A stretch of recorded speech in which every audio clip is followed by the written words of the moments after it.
কুরবানি না দিয়ে কুরবানির টাকা দান করে দিলে ওই সওয়াব পাওয়া যাবে কিনা, এই প্রশ্নগুলো কিন্তু আমরা আগে শুনতাম না। রিসেন্ট সময়ে গত কয়েক বছর আগে আমরা খেয়াল করেছি যে তারকা জগতের কিছু লোক বা নাটক সিনেমা জগতের কিছু লোক এরকম ঘোষণা দিয়েছে যে আমরা টাকা বন্যার্থ লোকদেরকে দিয়ে দিলাম, আমরা কুরবানি দেব না। তো ওনাদেরকে আল্লাহ এত টাকা দিয়েছেন, ওনারা বন্যার্থ লোকদেরকেও সহায়তা করতে পারেন, আবার কুরবানিও করতে পারেন। সো একটা দিয়ে আরেকটা হবে না। আপনি যদি টাকা দান করে দেন এটা সাদাকার সওয়াব হবে, কিন্তু কুরবানির সওয়াব কিন্তু আপনি পাবেন না। আল্লাহ রাসূল সাল্লাল্লাহু আলাইহি ওয়াসাল্লাম বলেছেন, কুরবানি করলে যেই প্রাণীটার কুরবানি করা হলো ওই প্রাণী তার শিং নিয়ে, তার গায়ের পশম নিয়ে, পায়ের খুরগুলো নিয়ে কিয়ামতের ময়দানে দাঁড়াবে। সো এই সওয়াব থেকে কিন্তু আপনি বঞ্চিত হয়ে গেলেন।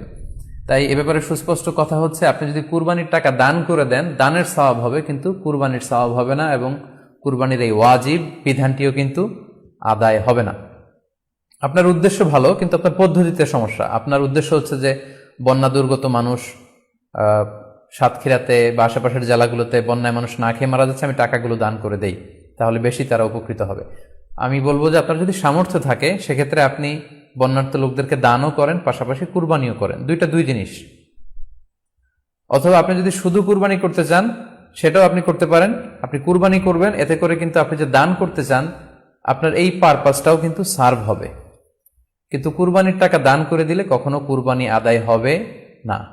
আপনি যদি কুরবানি করেন এক্ষেত্রেও কিন্তু দরিদ্র জনগোষ্ঠীর বিশাল স্বার্থ এখানে আছে, কারণ বছরের একটা দীর্ঘ সময় ধরে এই সুবিধাবঞ্চিত মানুষগুলো কিন্তু আমিষের অভাবে তারা ভোগে, পুষ্টিহীনতায় ভোগে। তারা এমনও অনেক ফ্যামিলি আছে বছরে শুধু এই কুরবানির সময় এই মৌসুমটাতে তারা কিছু গোশত খেতে পারে। সো তাদের মধ্যে আপনি কুরবানি করে এই গোশত বিতরণ করতে পারেন। সো আমাদের উচিত বেশি বেশি কুরবানি করা, কুরবানি করে এই অভুক্ত মানুষদের ঘরে ঘরে কুরবানির গোশত পৌঁছে দেয়া। তাহলে আপনি কুরবানির মাধ্যমে কিন্তু এই গোশত বিতরণ করে তাদের সহায়তা করতে পারলেন।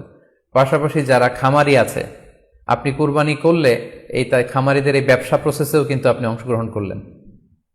আপনি তাদের ব্যবসাতে, আল্লাহ তাআলা সুদকে হারাম করেছেন, ব্যবসাকে হালাল করেছেন, তাহলে ব্যবসার মতো একটা চমৎকার কাজও আপনি সহায়তা করলেন কুরবানির মধ্য দিয়ে। আরো একটা গুরুত্বপূর্ণ বিষয় হচ্ছে, আমাদের গ্রাম বাংলায় কিন্তু আমাদের অনেক গরিব লোকজন আছে বা মা বোনেরা আছে যারা সারা বছর ব্যাপী ছাগল পালে এই আশায় যে কুরবানির সময় ছাগলটাকে বিক্রি করবে, অথবা গরু পালে। গ্রামগঞ্জে অনেক পরিবার আছে যে বছর শেষে কুরবানির সময় আসলে তারা এটা ভালো দামে বিক্রি করবে এবং সেই টাকা দিয়ে সারা বছর চলবে। তো আপনি যদি কুরবানি করেন তাহলে ওই প্রান্তিক জনগোষ্ঠীকেও কিন্তু সহায়তা করা হলো। পাশাপাশি কুরবানির এই সময়গুলোতে হাজার হাজার কসাইদের একটা জীবিকার ব্যবস্থা হয়। তারা গরু জবাই করে, চামড়া খোলে, গোশত কাটে। তো এই কুরবানির দিনগুলোতে কিন্তু হাজার হাজার কসাইদের হালাল জীবিকার একটা ব্যবস্থা হয়। কসাইরা কিন্তু কোটিপতি হয় না। সো আপনি এই কুরবানির প্রসেসটাকে যদি আরো বেশি প্রমোট করেন তাহলে এই কসাইদেরও কিন্তু একটা রিজিকের ব্যবস্থা হচ্ছে। আরো ইন্টারেস্টিংলি, কুরবানির যে চামড়া, পশুর যে চামড়া, এই চামড়াগুলো কিন্তু ইয়াতিমের হক, গরিবদের হক। সো আপনি কুরবানির চামড়া বিক্রি যদি করে দেন, চামড়া চাইলে আপনি ব্যবহার করতে পারেন, অথবা বিক্রি করলে এটা কিন্তু ইয়াতিমখানাতে, মাদ্রাসাগুলোতে, অভাবী মানুষদেরকে এই দামটা কিন্তু দিয়ে দিতে হয়। ফলে কুরবানির এই চামড়া থেকে কিন্তু মাদ্রাসাগুলো বা ইয়াতিম ছাত্রছাত্রীরা উপকৃত হচ্ছে। তাহলে এখানে অনেক বিষয় জড়িত। যদিও বর্তমান সময়ে চামড়া শিল্প ধ্বংস করার একটা বিশাল পায়তারা চলছে, চামড়ার দাম পড়ে যাচ্ছে। তো আমরা যদি কুরবানি না দেই আমাদের চামড়া শিল্প হুমকির মুখে পড়বে। এবং এই যে হাজার হাজার মাদ্রাসা এবং এতিমখানা আছে যাদের একটা বড় ইনকামের বা আয়ের উৎস হচ্ছে কুরবানির সময় এই চামড়ার টাকা। সো মানে with all this discussion it seems that through sacrifice you can contribute more. আপনি যদি কুরবানি করেন এবং এটা যদি বেশি বেশি করেন তাহলে আপনি যে চাচ্ছেন অসহায় মানুষদেরকে সহায়তা করতে, এটা আরো বেশি বেশি করা হলো, বেশি বেশি করা হলো। তাদেরকে গোশত বিতরণ করে আপনি সহায়তা করলেন, খামারিদেরকে ব্যবসার ক্ষেত্রে সহযোগিতা করলেন, গ্রামের যে নারীরা ছাগল পাললো, গরু পাললো তাদের সহায়তা করলেন, কসাইদের হালাল জীবিকার জন্য সহযোগিতা করলেন, মাদ্রাসার ইয়েতিম ছাত্রদেরকে আপনি সহায়তা করলেন। সো আমি বলবো যে কখনো এই ভুল সিদ্ধান্ত নেবেন না যে কুরবানির টাকা আমি দান করে দেব। না, আপনি কুরবানি করবেন, এতে আপনার কুরবানির ওয়াজিবও আদায় হবে, গরিবদেরকে সহযোগিতাও করা হবে।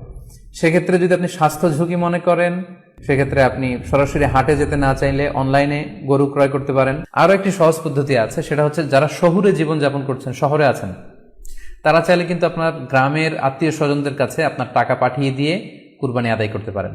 টাকা পাঠিয়ে দিলে তারা আপনার পক্ষ থেকে ছাগল বা গরু কিনে কুরবানি করে তারা গোশত খেয়ে উপকৃত হলো, আশেপাশের গরিব আত্মীয় স্বজনদের মধ্যে বিতরণ করে এই কুরবানির প্রক্রিয়াটা আদায় হলো। এটাও খুব সহজে কিন্তু করা যেতে পারে। আর কুরবানির ক্ষেত্রে প্রতিনিধিত্ব জায়েজ আছে, অন বিহাফ অফ ইউ, অন্য কেউ আপনার পক্ষ থেকে কুরবানি করতে পারবে, আপনি টাকা দিয়ে দিলেই হলো।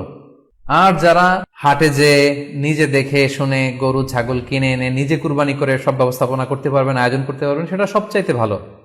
সেটা তো নূরুন আলা নূর, এটা নিয়ে কোনো কথা নেই। আশা করি কুরবানির টাকা দিয়ে দিলে কুরবানি আদায় হবে কিনা এই ব্যাপারটি আপনারা বুঝতে পেরেছেন।